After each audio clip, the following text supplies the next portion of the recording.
What's up, NBA fans? Welcome to the NBA Now by Chat Sports. I am Nic Rohloff. Hopefully everyone's having a good Thursday afternoon because we have a lot to talk about inside the NBA. Yeah, there's only 2 months to go until the regular season. The schedule did get released today, so we at least know who is playing which teams in the first couple weeks of the year, but we're also going to be breaking down a 2025 NBA mock draft. Yeah, it's never too early to do that. We'll do some blockbuster NBA trade ideas and then also go over the top NBA free agents still available that could be signed prior to the regular season and preseason really getting underway. It is actually kind of crazy that training camp for some teams kind of start in a month and a half on October 1st. Before we do that, though, we do have to get the comment section rolling here. Shout out your city for me down below. Out of all the people tuning in here early and often, 50 people watching, let me know where you are watching from. We got Vincent in the building, my guy Buddy Bear, Movies, Daniel Berry Sports Highlights saying what's up.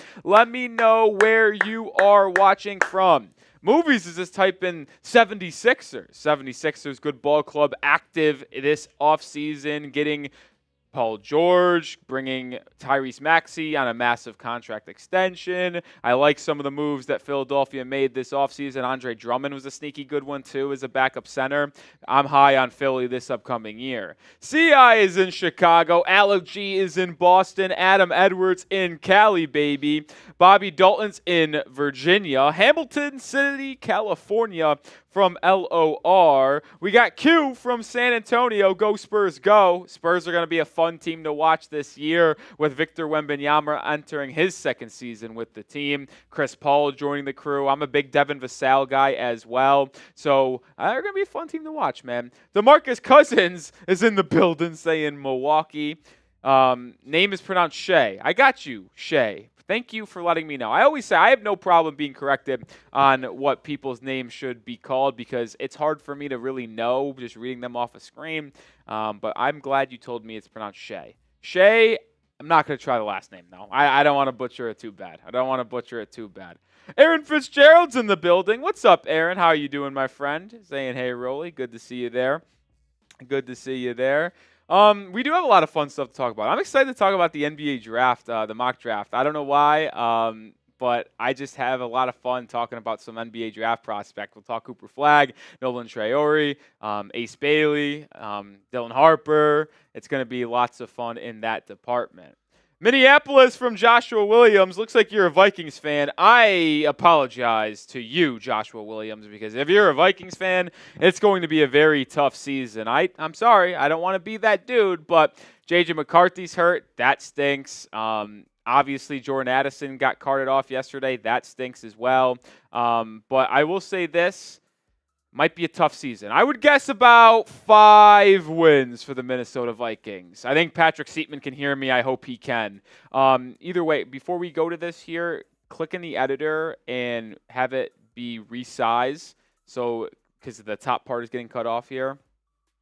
Either that or it's in the wrong box. But I don't know if that's the actual case. What's up, Clayton? So I just smashed that like button. Go Lakers. Checking in from Jackson, Mississippi. Perfect. Good job. Thank you, Clayton Lockhart. Appreciate you tuning in here. And before we continue on with our build-up here, we do have to tell you about our sponsor on today's live show who's making this all possible, and that is PrizePicks, the #1 daily fantasy sports platform. I play PrizePicks on a daily basis, and so do 5 million other people in the United States. They have the best promotions. They have stat totals for week 1 of football. They have season-long totals for basketball. They have daily games to be played with golf, with baseball. It doesn't matter. You can really customize the way you watch sports with PrizePicks, the #1 daily fantasy sports platform. And they're giving you a first deposit match up to $100 at prizepicks.com/CLNS.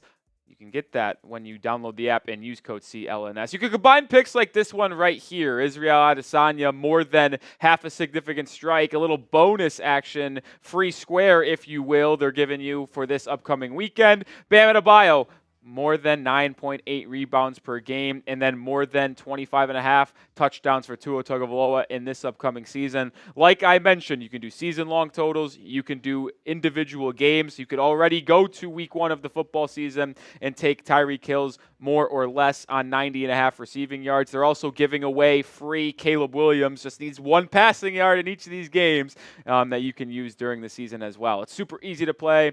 Pick 2 or more player stat projections, more or less. That simple, and you can win up to 100 times your money right now with PrizePicks, turning 10 into 1,000 with as little as 10 or 4 correct entries.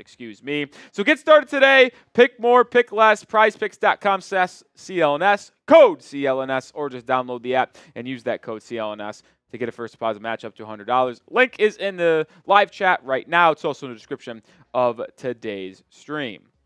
As we continue here in our build-up portion of today's show, we are talking some NBA draft prospects at the end of the episode and live stream. But let me know, who is your favorite college team for the college basketball world? Because I will say this, when we get into our mock draft, after going through the top 30 selections, it was pretty wild to see how many collegiate players were drafted and how many freshmen were drafted who haven't even played a game at the college level. It's crazy. It's crazy. Let me know who's your college team, though. Franklin says, I don't know. Enzo says Duke. Going to have a fun time this year with Cooper Flagg and company. Carter says LSU, but Rutgers is winning it all. Rutgers is tough. Ace Bailey, Dylan Harper.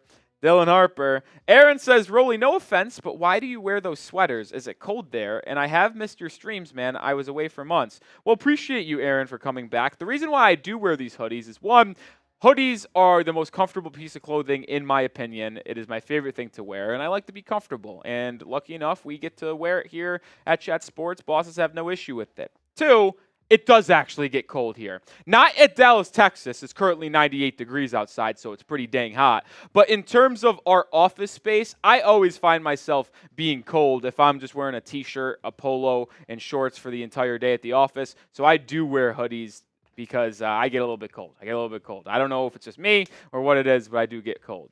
We got Virginia from Bobby Dalton. Congrats on your championship. Kyle Guy just retired from the NBA a couple weeks ago, too. Clayton says, I don't have a college basketball team that's my favorite. I got to be honest, Clayton, I don't really either. I support UConn because I'm from the Northeast. I like them. But my real answer is probably my alma mater. I went to St. Bonaventure University. I support UConn. They're fun to watch. But I like to just watch the league. I'm like Rob Lowe with the NFL hat on. But give me that with the NCAA with a little basketball. That's me with college basketball. I just like to watch the sport. All right, we are close to getting today's show started, but hit that thumbs up icon. Let's get 5 more likes. We need 5 more likes. I would just absolutely need it. We got still 40 people watching. We got 21 likes. Can we get to 25? Can we get to 25? That should be the goal here. Come on. I believe it. I believe that we can win. I believe that we will win. Speaking of college basketball, do they still do those? Matt Goldman chiming in, ladies and gentlemen. How we doing, everybody? When I went to Ohio State, we didn't do that. I'm glad. That was like a high school thing. I don't know. Kind of cheesy. Yeah, I don't know if they did that. It was a pep rally thing. Yeah, it is a pep rally thing. Oh, my God. The pep rally before the big football game. Yeah. And someone leads it, and they're wearing all face paint. That was not me in high school. I don't know about you. Nah, I feel like you were. I feel like Goldman was a pep rally guy. Okay, I might have been lying. I did run our student section and was school vice president. I knew it. Yeah, you can't fool me. You can't fool me. I know people, and I know that Matt Goldman, he is just too prideful to not be the leader of the pep rallies in the student section. Yeah, listen, it's not an issue. No, I just knew that you were that guy. I ran we were called Dub Field. We happened to win a lot, and back then... that's done with this. No, it was a cocky name, no, but you guys... we had a major social media following, like thousands of followers, and I ran and I did all the cheers for high school, so that, that's kind of the past. I'm out on Matt Goldman. Dubfield, that's what your student section is called? All right, we're moving on. I didn't create it. It was passed down. Nah, don't care. We're done. I can't do this. All right, we do have a lot to talk about here on the show. It's going to be a good one. 3 segments on today's live show. 1, Blockbuster NBA trade ideas. 5 trades were suggested from Bleacher Report that I want to talk about because there were some wild ones. Kawhi Leonard of the Warriors, Zach LaVine the Lakers, Anthony Simons the Magic, which I actually really do like, that we'll talk about. We're also going to go over my top free agents available that are still currently unsigned. I got top 10 guys led by Markelle Fultz. And then as we've said in the pregame here, 2025 NBA mock draft, we're going to react to one and kind of give my thoughts, reactions, and really talk about this class as a whole, because if you were with us for our NBA draft coverage in 2024, I'll tell you what, the 2025 NBA draft is going to be a much better one. It is a deep class. I was a fan of last year's. I thought it was underrated. People overhated it too much. This year, though, it's absolutely loaded, and let's get you up to date on some of the big-time prospects going into the college basketball season. But with that being said, let's get into our first segment.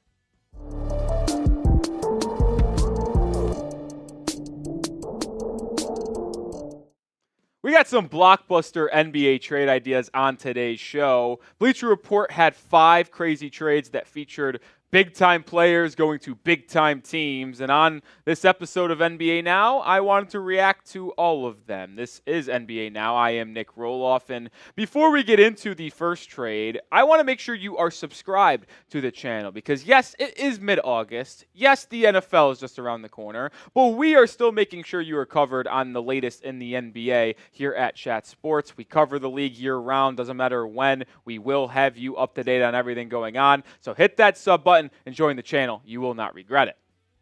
All right, the first trade idea from Bleacher Report. Zach LaVine, the Chicago Bull, who has been shopped around for quite a while now. It feels like the Bulls are on Facebook Marketplace trying to find the best buyer for Zach LaVine. They haven't found one. But Bleacher Report says maybe Los Angeles bites in and tries to trade for LaVine. What was their trade idea? The Lakers acquire Zach LaVine. And in quite a shocking deal, if I'm going to be honest, the Bulls receive Austin Reeves, Rui Hachimura, Jared Vanderbilt, and Jackson Hayes. Now, the Bulls do have to get a lot of money in return from Los Angeles because Zach LaVine's contract is so large, but getting the players of Austin Reeves, Hachimura, Vanderbilt, of that type of caliber, like I'm telling you right now, if the Bulls made that deal, they would be absolutely ecstatic. And I know some Bulls fans out there might be like, well, I want draft capital for LaVine. We're not in any room to compete right now, so I need picks, not players. But a player like Austin Reeves, like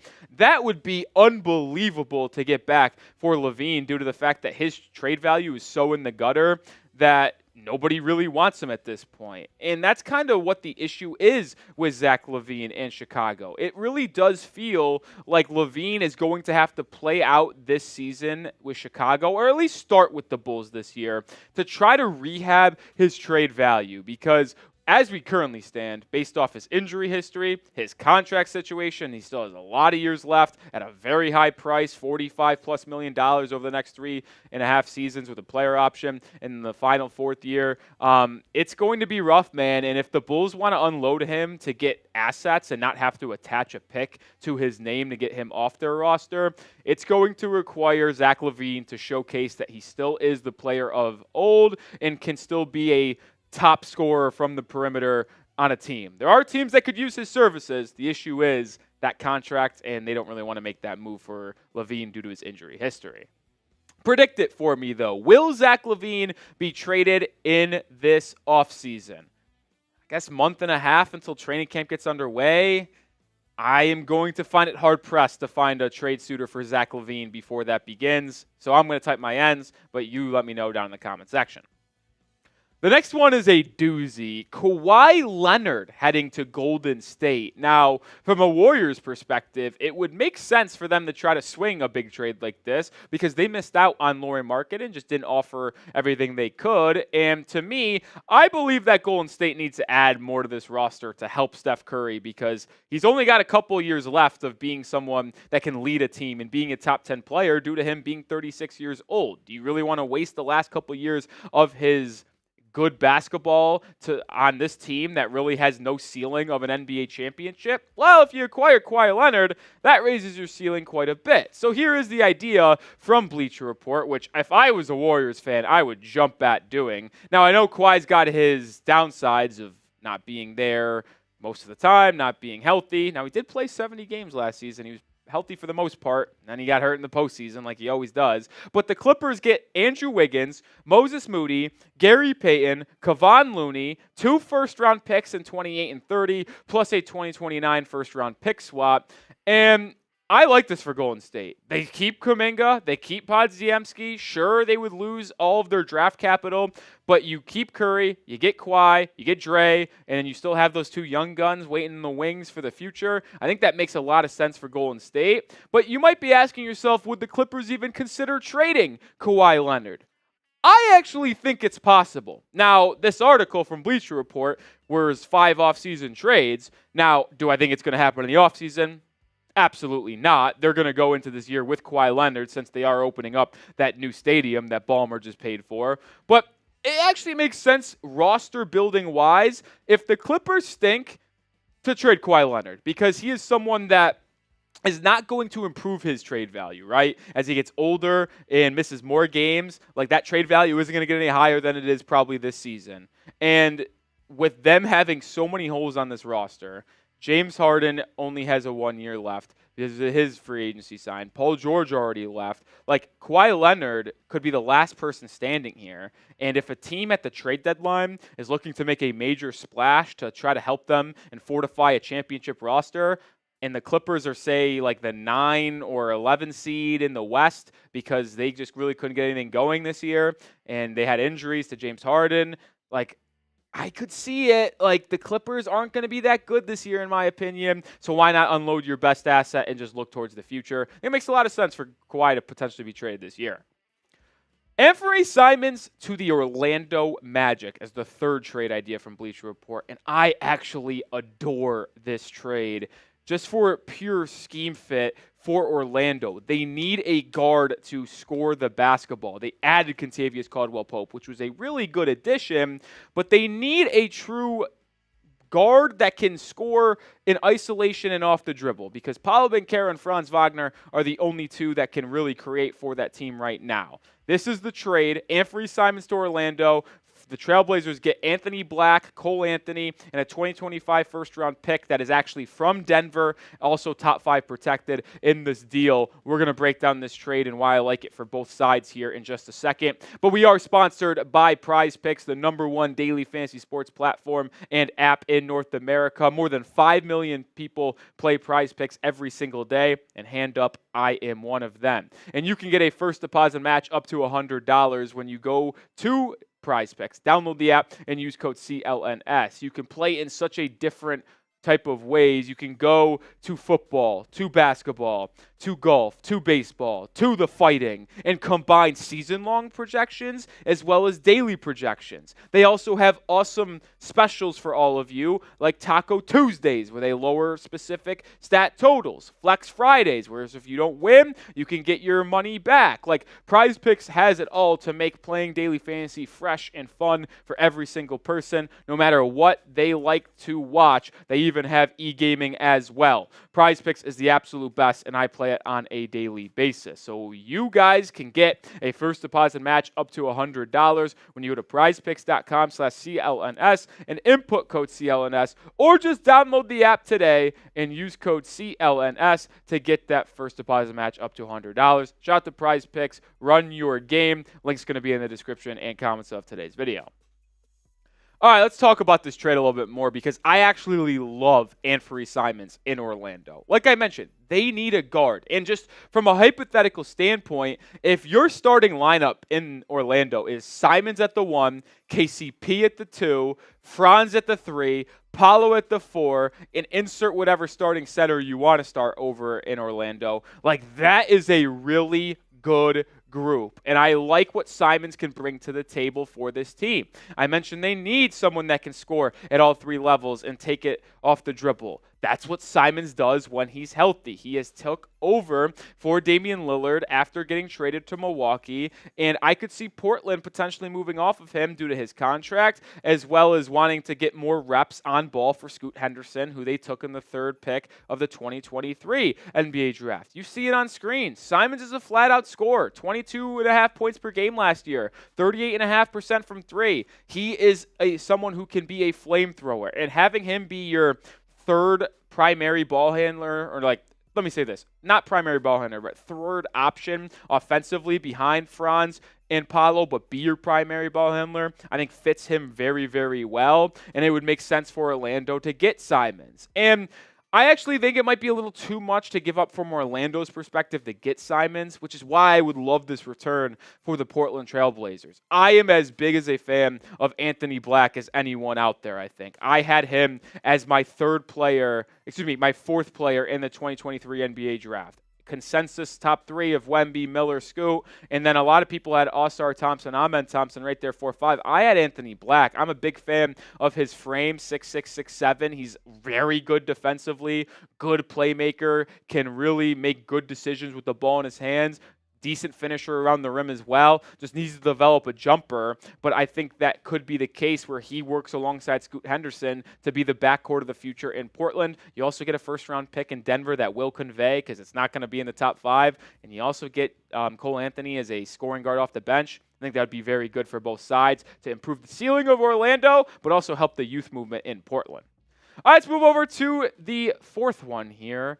Dorian Finney-Smith to the Cleveland Cavaliers. Now, these are probably not blockbuster trades at this point, but the Cavaliers need someone of Dorian Finney-Smith's caliber and his skill set, and I like this deal for them. In this trade from Bleacher Report, they receive DFS, and the Nets get Georges Niang, 4 second-round picks coming in 27, 28, and 29. Those are all from Cleveland, but also a 2025 second-round pick, which is coming actually from the Milwaukee Bucks. And when you think of the Cavs roster construction, they need a connecting wing to match with their front court and their back court. At least as things currently stand, they still have Darius Garland and Donovan Mitchell in their backcourt.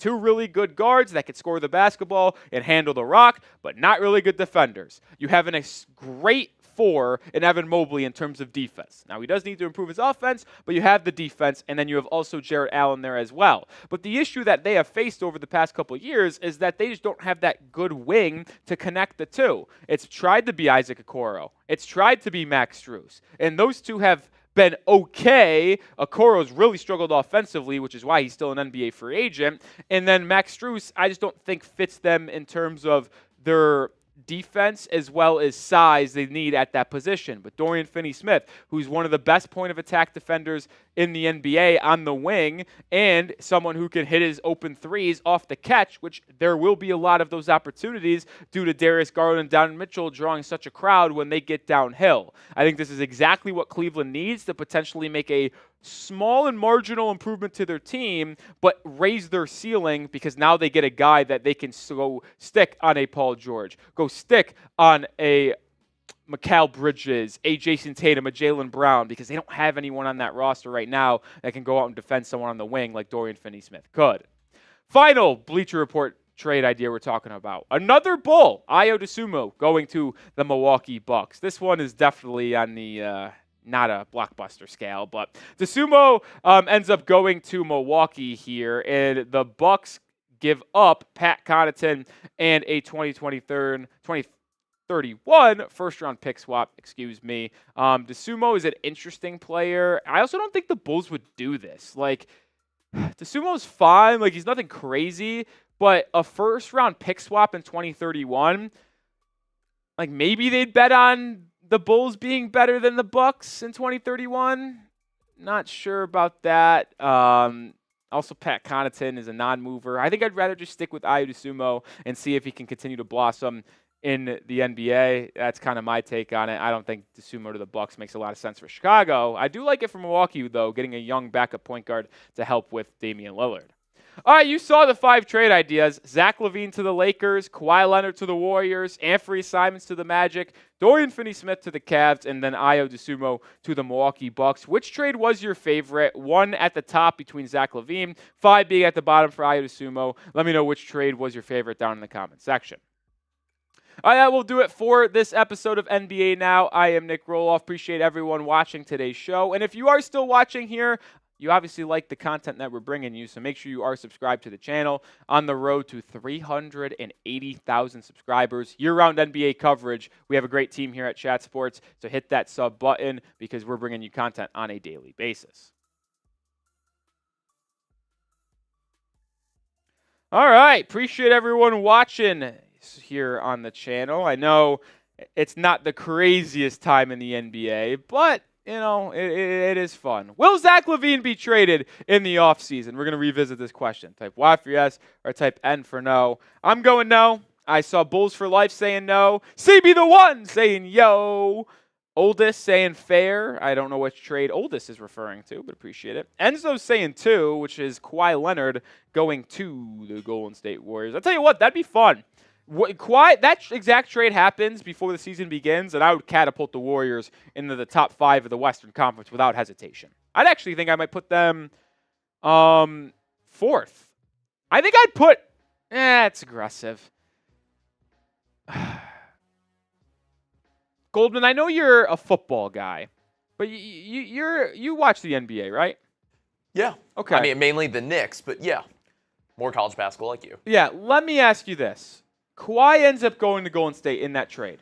I still think they're behind Minnesota, behind Dallas, behind Oklahoma City, and behind Denver?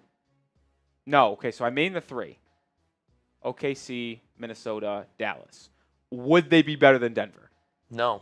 You don't think so? I think it's close. I agree. I think it's close. I think it comes down to who's the best player on the court between both teams. And it's always going to be Nikola Jokic. The way he played in the Olympics has convinced me that he's still the best in the world, and it's not really close, I don't want to say. I don't think it's close. So if you have him out there, I know the Nuggets kind of regressed from their championship from 2 years ago, so they're not exactly – they lost, what, KP – Contavious Caldwell-Pope? Yeah, KCP. That's a big loss. And they haven't really replaced that was a big loss for them. He was a big role player. They got Russell Westbrook, but that's not the come same. On. Yeah. And KCP was a great role player for them. I felt like he catapulted them. Where is he now? The Magic. Magic, yeah. He's arguably their 4th or 5th best player. It's always interesting because Michael Porter Jr. has his ups and downs. Aaron Gordon has his ups and downs. KCP has his ups and downs. Like any 3 of those guys could have been the 3rd best player on that night, any given night, behind Jamal and Nikola Jokic. But they're really banking on Peyton Watson and Christian Brown to take a step up for them. And I just don't know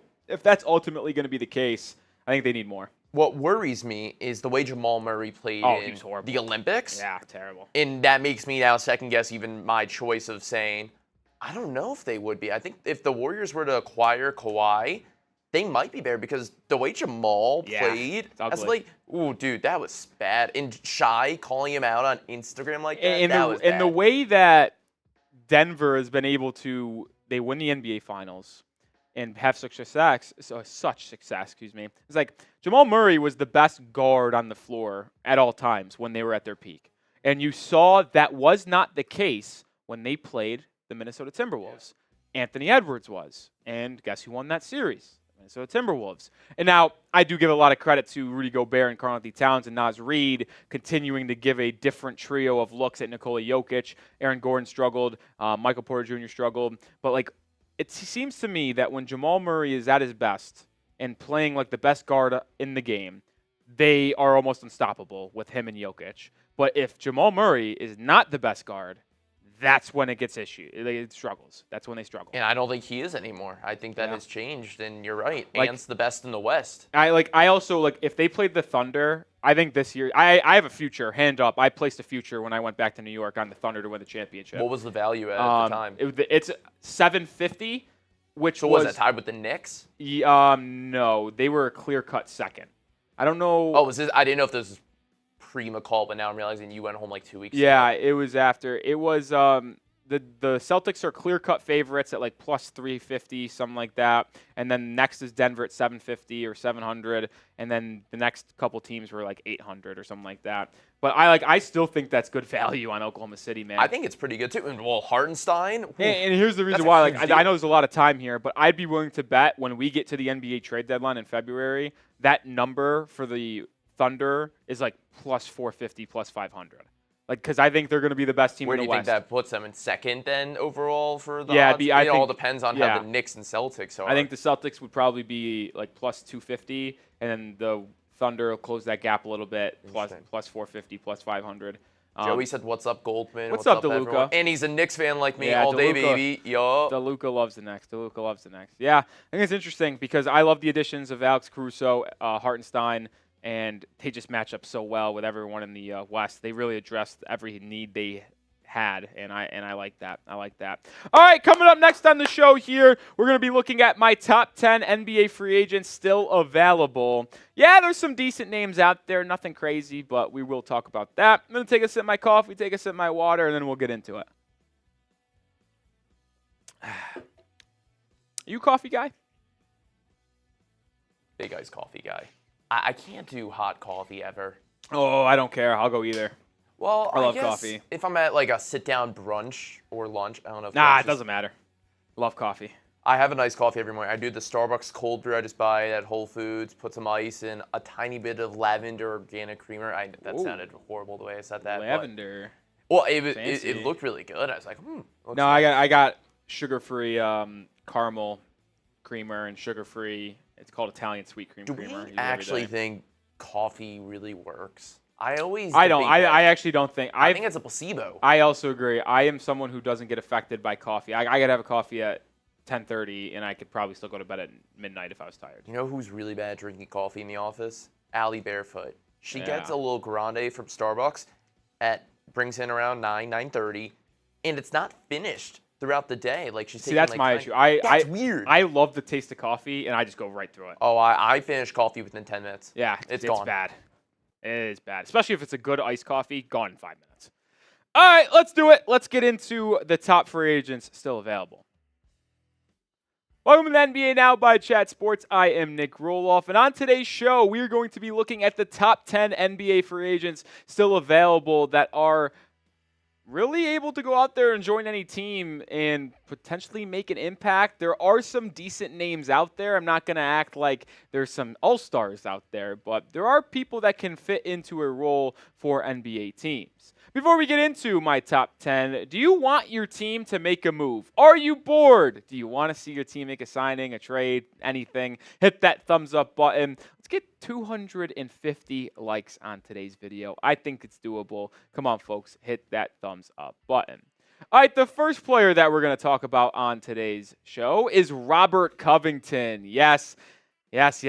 Robert Covington is still a player in the NBA. He is unsigned, and listen, he's bounced around quite a bit, but Covington has made a living on being that 3-and-D specialist, and he has struggled over the past couple of years, but you're telling me bringing him on a vet min, if you're a team looking for some extra defense and size on the perimeter, couldn't be a bad move? Like, I've always been a Rocco guy as well, so maybe this is me being biased that I still think there's something that he can provide and have left in the tank. Let me use this for an example. I just watched Patty Mills get signed by the Utah Jazz on a vetmin deal. I think Robert Covington can give you more than Patty Mills can. Cedi Osman, next up on the list. Osman, man, I always think about his days back in Cleveland as a member of the Cavs. There were so many Cavs fans that believed he could have been next up after LeBron. It truly was something. But either way, Osman has bounced around the league. He's been with San Antonio. Still out there, probably at best at this point, an end-of-rotation guy, like 10th to 12th, 13th man. But if you're looking for some veteran leadership on your team that can give you also 8-9 points a game, why not give a little try of Cedi Osman?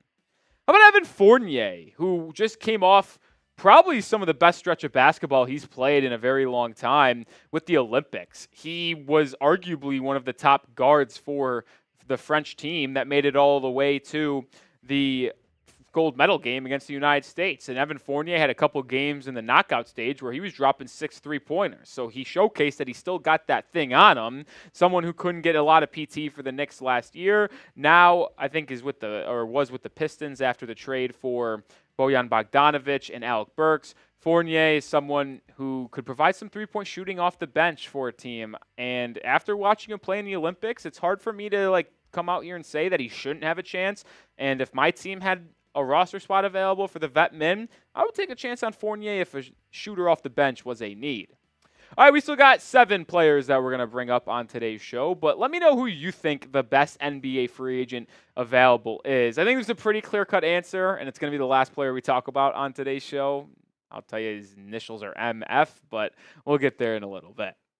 How about a Holiday brother? There's 3 of them still in the NBA. Drew Holiday, Aaron Holiday, and Justin Holiday. Holiday has bounced around teams, provided shooting, provided bench. Listen, I don't think he's going to be someone that just immediately gets signed here and is like, oh man, it's really cool that we signed Justin Holiday. But it's someone that if he sneaks onto your roster, like, you're going to see him play in some spot minutes and be like, I actually don't hate if we give Justin Holiday more PT. There's something here, and there's some potential for the worst Holiday brother. Does that mean to say? Well, sorry, it's the case.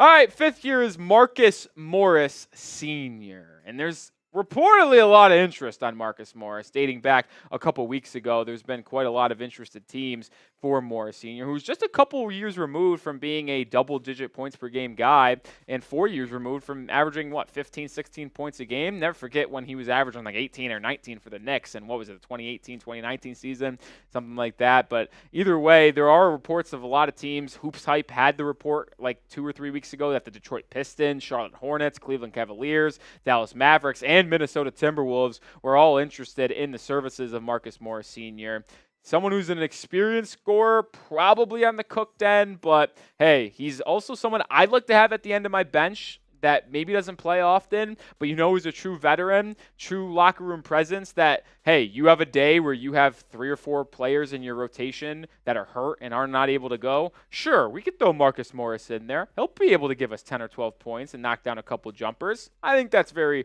reliable and very needed in today's NBA. All right, make sure you are subscribed to the channel here because we are going to have year-round coverage of the NBA. We have a great team here. Myself, Patrick Seatman, Marshall Green, Chase Sr., Harrison Graham, Allie Barefoot. Does not matter. We cover the NBA better than anyone out there, so hit that sub button. Let's get into my top 5 NBA free agents available now. Lonnie Walker the 4th. Lonnie is someone that I've always liked, and I have always thought he's gotten the short end of the stick every place he's went, and I can definitely say that in Los Angeles. I feel like he did not get enough PT. We saw him come onto the scene in that playoff game against the Warriors and just absolutely take over the 4th quarter. He's someone who's explosive on the offensive end. He's got great athleticism, bunnies, has a good jumper to him, shot 38.4% from 3 last year as a member of the Brooklyn Nets. And at the end of the year, he even got kind of shafted in terms of his playing time as the Nets kind of went into a full tank mode. I think Lonnie Walker is someone who constantly gets disrespected in the NBA. Yes, he's not the best defender and he doesn't bring a lot of playmaking, but if you need a guard to come in off the bench and maybe initiate and ignite your offense on a slow day, Lonnie Walker can be your guy. He is an energizer bunny.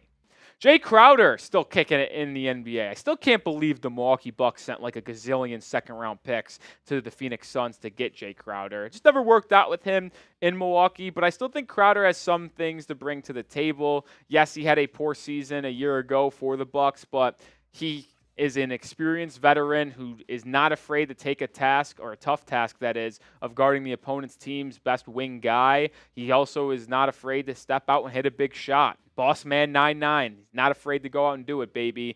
So definitely Jay Crowder is someone that I am very intrigued with. Obviously has had stops with winning basketball teams all along the way with the Heat, with the Suns, with the Bucks. He's been a lot of different places and impacted winning in a lot of different ways.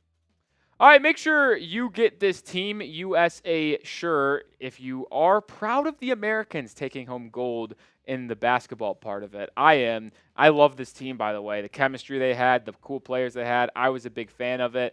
Get this t-shirt right now, any size. Support Team USA by going to chatsports.com/Team USA. That link will be in the description and comments of today's video. Grab yours today. Isaac Okoro comes in at number 3 here.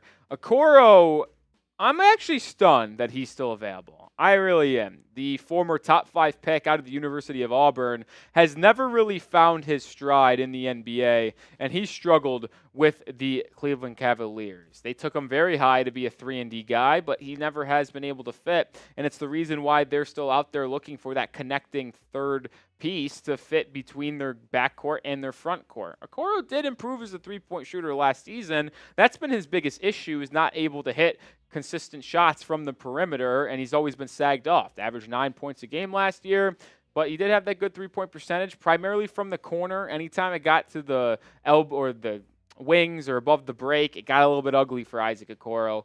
But I got to be honest, I would be shocked if he doesn't get signed soon, because if I was a losing team, I would take a flyer on him. Former top 5 pick, see if you could come in and bring something to the table.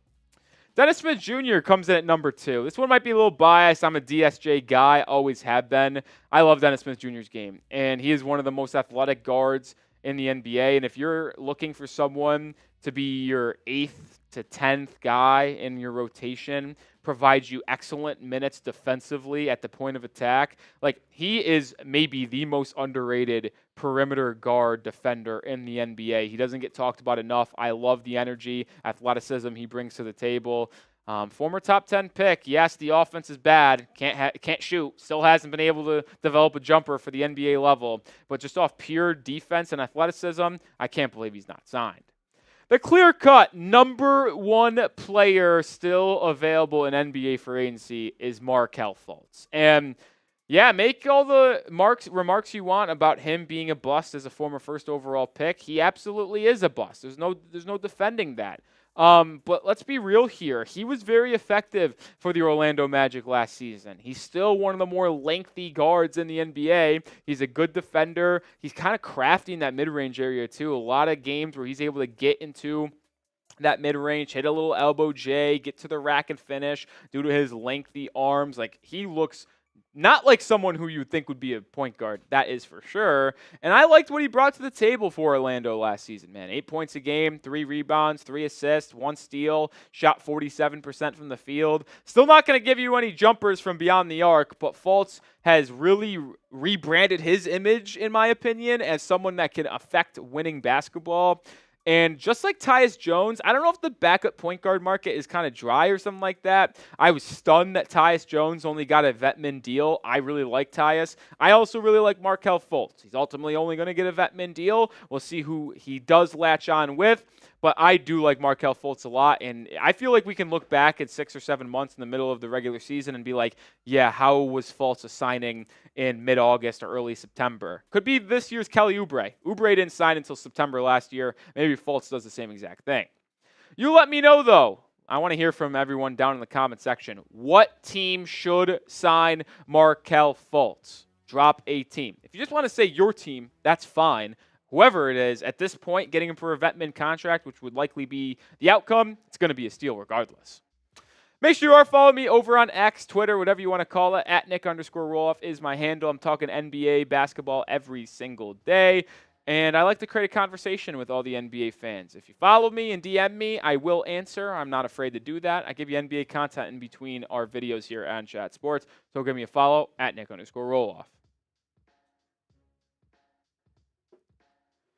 All right, let me know, who is the best free agent still available? I think Markelle Fultz is the only right answer here, but I want to know what the people have to say.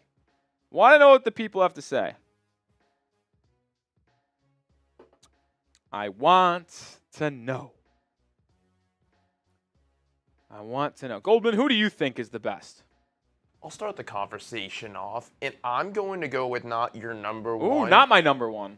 Because I want to be different. Okay. But I also believe that Jay Crowder, I still think has got that dog in him. Boss man. Like, he has been just a consistent, solid role player for whatever organization he goes to. And I can't see how I know he's getting older. I don't even know what his age is. What do you think? He's 35 at this point? Maybe a little younger?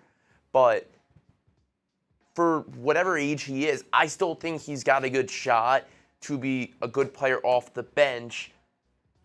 Ron Lau said, wouldn't it be funny if Fultz signs with Boston for the vet min? No, it wouldn't be funny. I don't think it would be funny at all, actually. I think I would actually really dislike that. Do they even need him? No, they don't. Who's the best fit for him right now? Fit or who you think should pursue him?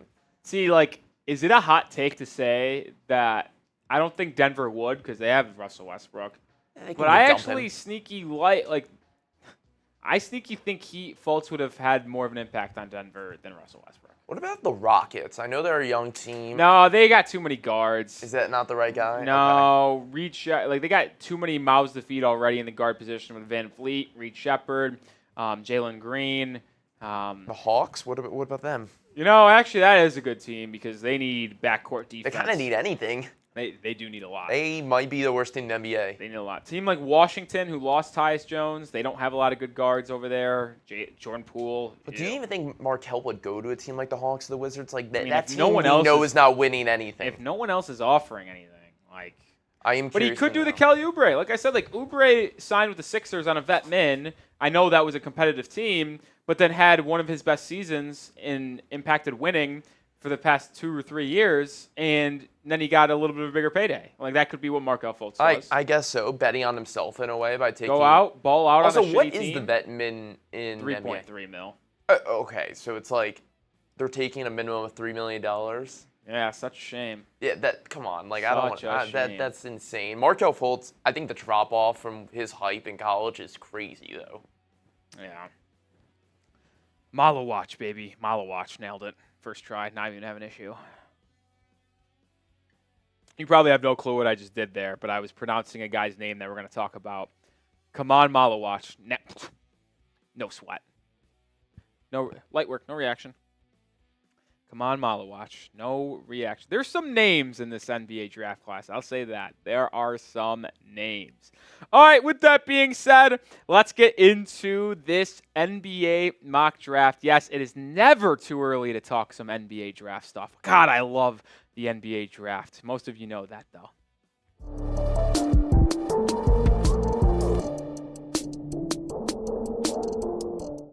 Yes, it's mid-August. Yes, we are talking a mock draft. That is what we are doing here on today's show. I am Nic Rohloff. A 2025 NBA mock draft. Bleacher Report dropped one, and I wanted to talk about it and kind of really, not really talk about the team fits, but talk about more about the prospects in general and start to educate all the NBA fans at home on what some young guys and foreign guys we should keep our eye on for as we get closer and closer to the college basketball season. But make sure you are following me over on X/Twitter. At Nic_Rohloff is my handle. I lead our NBA draft coverage here at Chat Sports. So if you want to be up to date on everything happening with the draft, whether it be news, rumors, updates on players, my Twitter would be the best place to do that. At Nic_Rohloff is my handle. Go give me a follow today. All right, no shock here, but the number 1 overall pick, this one goes to the Brooklyn Nets. It's Cooper Flagg, the forward from Duke. I really do think Cooper Flagg is ultimately going to be one of the best draft prospects that we ever see, at least in the last 10 years, right? And if you go back 10 years, that's going to include a Victor Wembanyama. That's going to include a Zion Williamson. It's going to include a lot of really good young players, but I do believe in Flagg's skill set. I think the way he can handle the rock, the way he can defend inside and on the perimeter, he is going to have a dominant freshman year as a Duke Blue Devil. Stinks for us Duke haters out here, but individually as a player, Cooper Flagg is really dang good, and I think if you span from 25 to 15 in terms of NBA drafts, the number 1 player overall would be Cooper Flagg, number 2 overall player would be Victor Wembanyama. Number 2 overall player would be Cooper Flagg in terms of draft prospects. Number 2 in this mock draft was actually Dylan Harper, the guard from Rutgers, going to the Washington Wizards. And we could actually throw in the next pick here too, Goldman, because we're going back-to-back Rutgers Scarlet Knights, baby. Yes, you are not mistaken by seeing 2 Rutgers players go number 2 and number 3 overall. They're building a program over in New Jersey. And Harper, he's really good. Ace Bailey is very, very good. It wouldn't shock me if Ace Bailey ultimately ends up being the best guard in this draft. But yes, the Rutgers Scarlet Knights, they are going to be very good this season. They're young, but they have the best recruiting class behind Duke. I really like what Rutgers is building over there. How about VJ Edgecombe, the guard from Baylor? And if you didn't see his highlight tape from the Olympic qualifiers, you are missing out. As an 18-year-old, he played for Team Bahamas as they were trying to get into the Olympics. They ultimately came up a little bit short, but Edgecombe was going nuts. He was having highlight reel dunks, poster dunks, averaged about 17-plus points per game alongside Buddy Hield and some other NBA players playing for the Bahamas. At 18 years old, he was balling out on a big stage, playing players like Luka Doncic and Giannis Antetokounmpo as they look to qualify for the Olympics. I expect Edgecombe to have a dominant freshman year for the Baylor Bears, and I am going to have my eye on him for a top 5 draft pick when we get to the draft next June.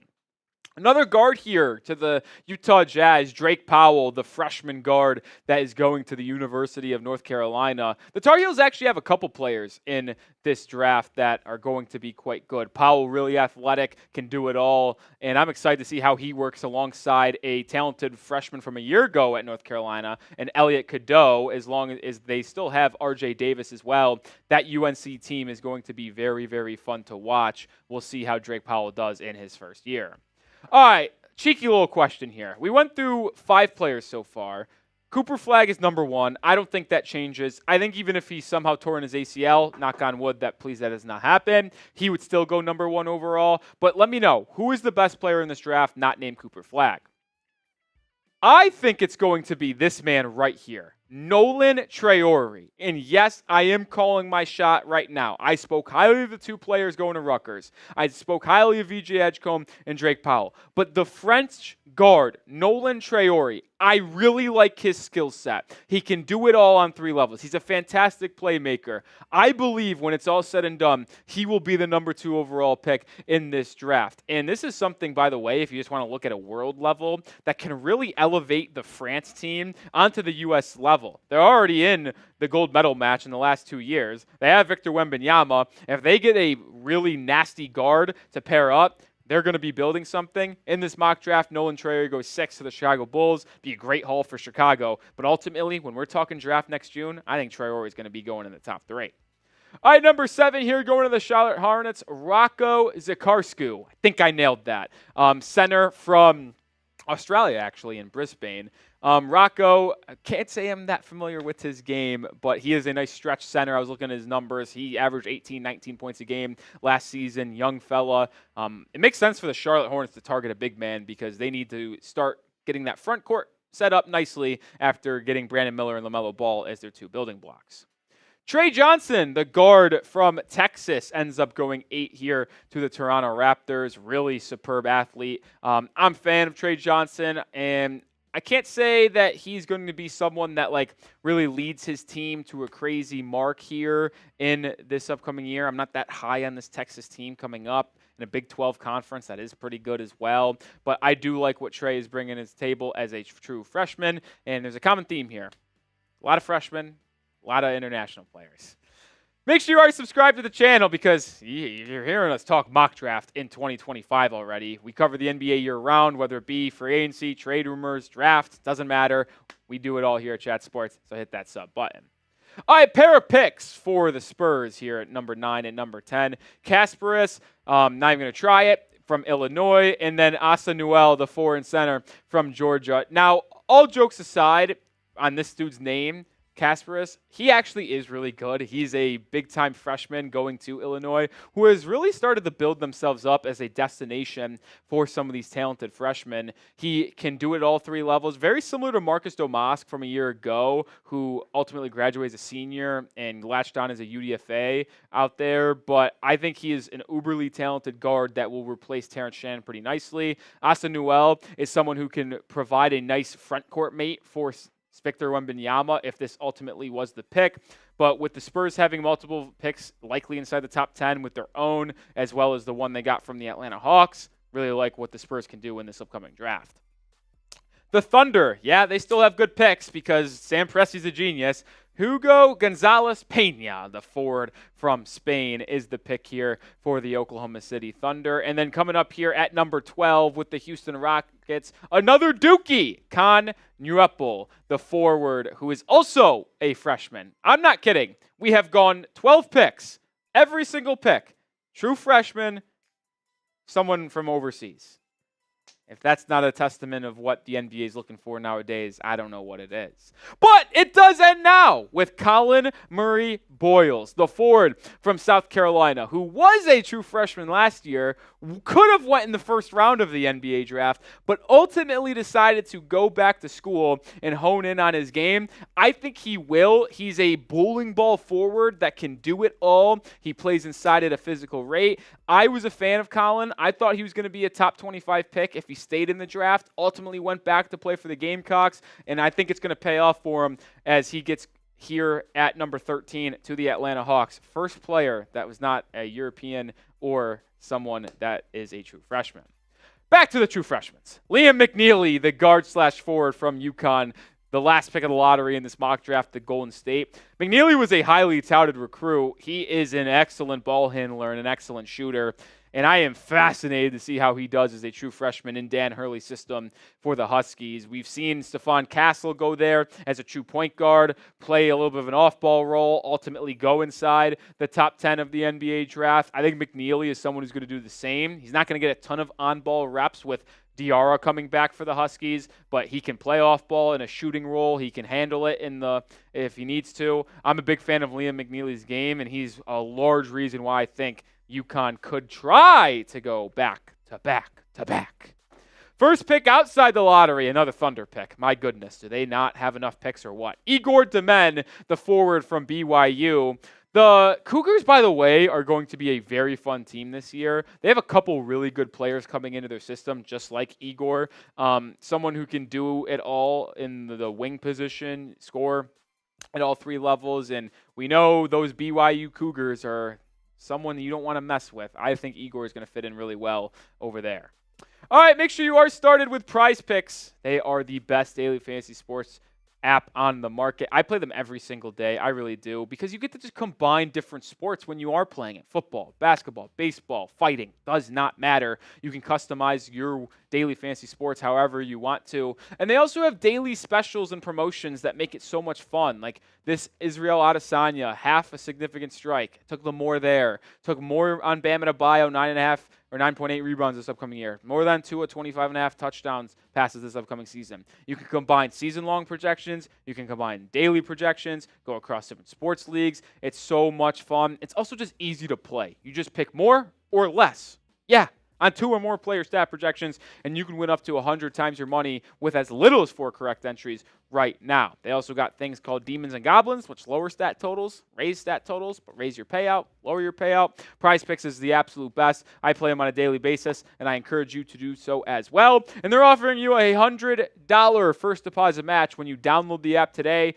and use code CLNS, or you just go to prizepicks.com/CLNS. That link is in the description and comments of today's video, and input code CLNS to get that first deposit match up to $100.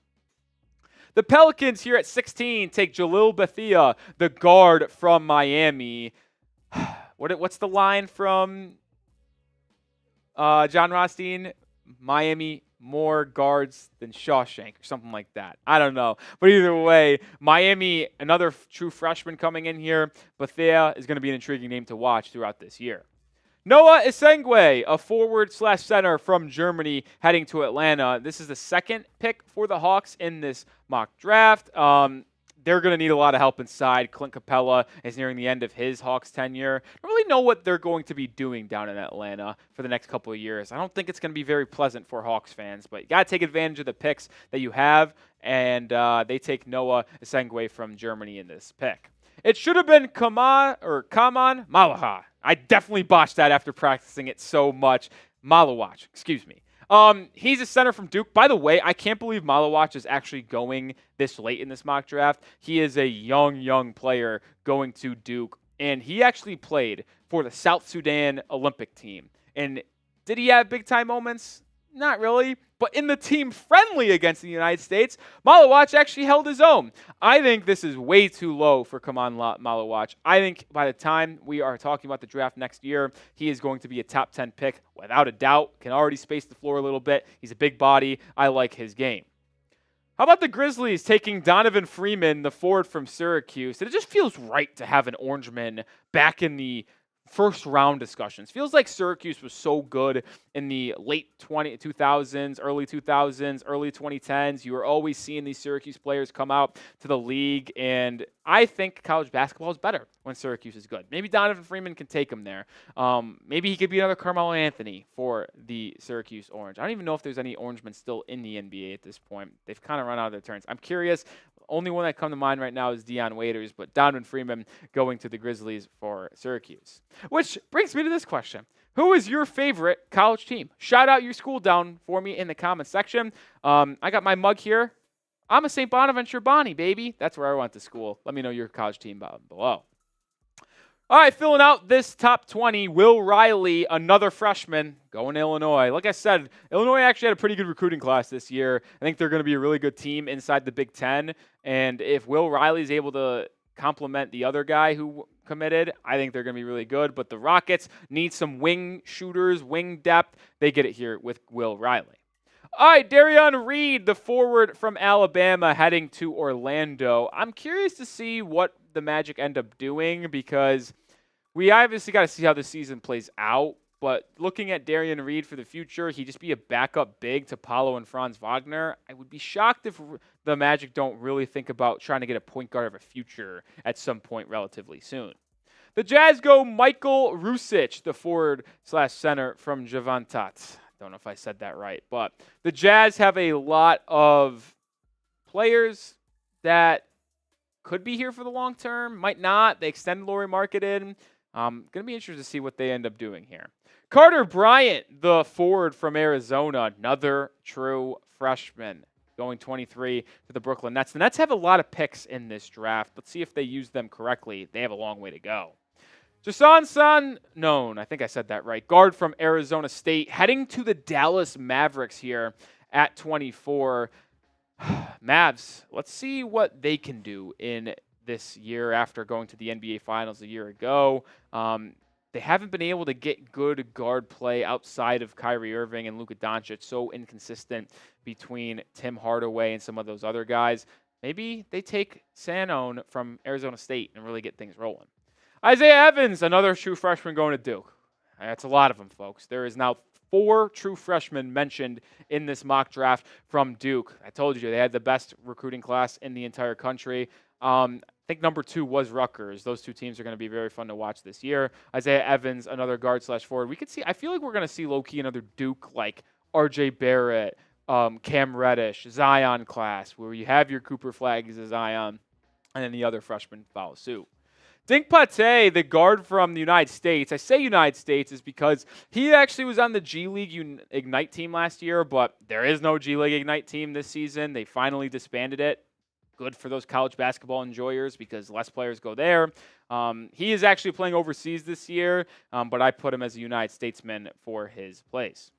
Another collegiate player. Yes, this is actually a returner. Kwame Evans Jr., the forward from Oregon. He's fun, man. He's got incredible bunnies, and he really was a reason why Oregon made a late push there in March Madness alongside N'Faly Dante. He was really good. Kwame Evans Jr., a bouncy, athletic forward that would make a lot of sense for a team in Oklahoma City that needs some forward depth.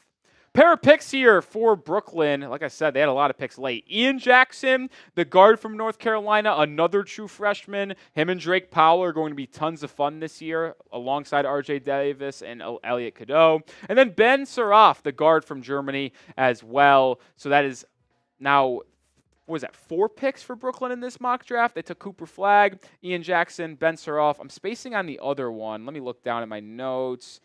Carter Bryant, forward from Arizona. Be a pretty fun haul. Cooper Flagg's going to obviously headline the group.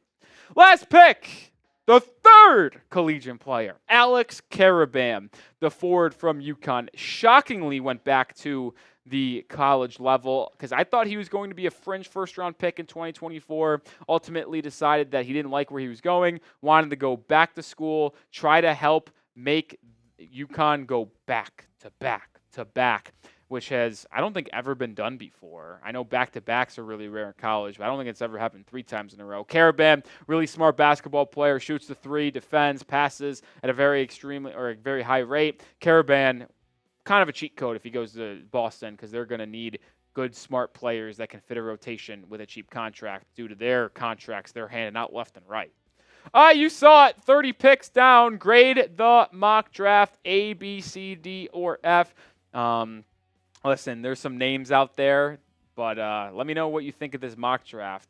A lot of picks owned by a lot of teams. Like, like Brooklyn has like 4. The Hawks have a couple. Spurs have a couple. A lot of teams own a lot of picks. All right, I do want to mention this, though, and you kind of saw the theme coming there in that mock draft. Out of the 30 picks that we saw in the first round that we just talked about, only 3 of them are returning college players. Pelicans. I just thought that was crazy. I wanted to share that. The 3 players being Alex Caravan, Kwame Evans, and then Colin Murray-Boyles from South Carolina. Just a different day and age, man. It's those youngins, those 18-year-olds are always getting drafted, 18, 19. And it feels like if you're not good enough to get drafted as a true freshman, you're going as a 4-year player. There's no in between. You're either drafted as a true freshman or you're staying all 4 years. No in between.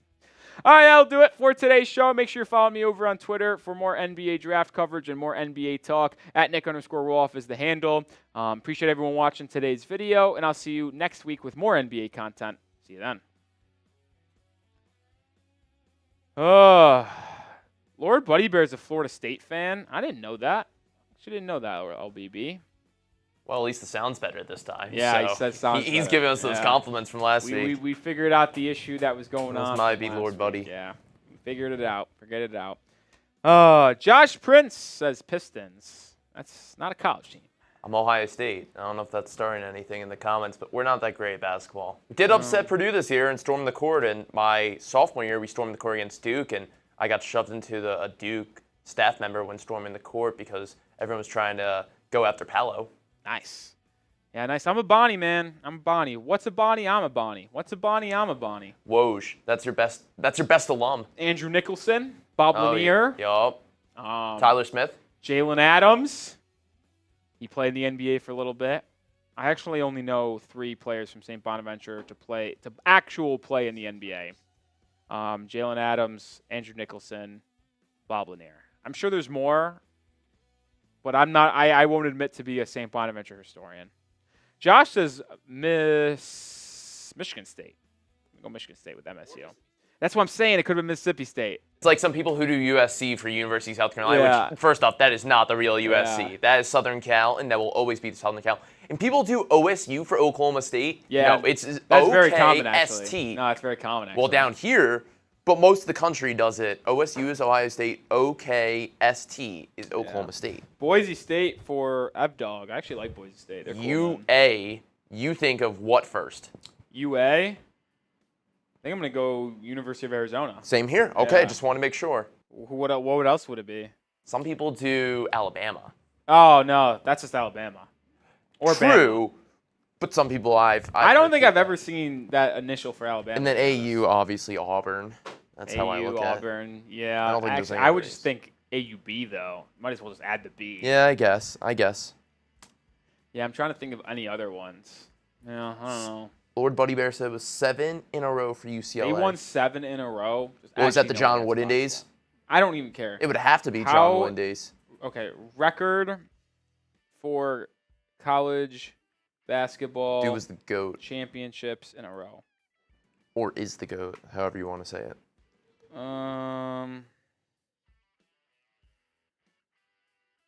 Let's see here. How many men's college basketball ones? Okay, this is too much reading. Can I just tell me a school and a name? Yeah. Did UCLA? There's no chance UCLA was 7 in a row. That's crazy. It would have had to have been like the 60s or something when like not that many. Well, I don't know because 69 I know who the champions were. Ohio State. All right, give it up. What college holds the record for most NCAA basketball? Oh, here is the answer. UCLA has just one program has ever won consecutive back-to-back championships more than once, and just one program has won more than 2 in a row. Both the UCLA, which won back-to-back titles in 94-65. Well, that's no longer because now we have multiple schools that have done back-to-back, Florida, UConn. The Bruins then won 7 consecutive titles. Jesus. Oh, so Lord Buddy Bear knew what he was talking about. That's insane. That just feels hard to believe. What was this field size, 16? I don't know. That just feels hard to believe. They must have been recruiting everybody. I mean, they did have Kareem, so not for all 7, obviously. No, but still, he was 4. there for a little bit. Luis Alcindor. All right, that's going to do it for today's live stream. Appreciate everyone coming in and hanging out with us on this Thursday afternoon. Nic Rohloff for Matt Goldman. Peace out.